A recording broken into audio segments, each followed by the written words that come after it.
Крымским казакам дали максимальный штраф. Атаманам Илье Большедворову и Сергею Акимову российский суд Симферополя присудил по 20 тысяч рублей штрафа за нарушение закона о проведении массовых мероприятий. 6 мая казаки устроили митинг из-за ликвидации Симферопольского казачьего кадетского корпуса. Тогда нескольких участников задержала полиция. Повторное участие в подобных мероприятиях грозит Большедворову и Акимову уголовным преследованием с возможным заключением под стражу на срок до 4 лет.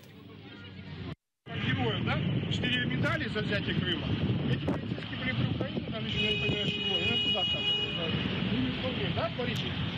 Герой Крымской весны, одна медаль, то, что дал сам Путин. Вторая Министерство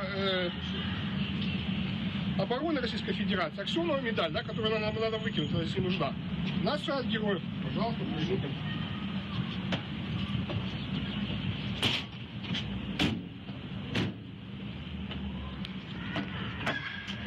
20 тысяч мы уже штраф объявили. Не взяли во внимание характеристики, выданные народным ополчением Республики Крым.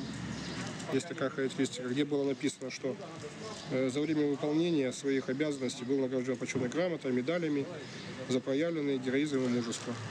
То же самое не взяли во внимание также за услуги по защите народа Крыма в период февраля по апрель месяц, за смелость перед решения, а также здесь за развитие межнациональных отношений, привлечение молодежи.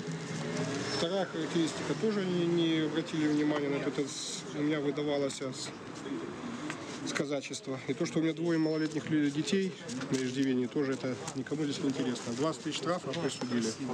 Ну а теперь вот думайте, как у нас здесь и что делается.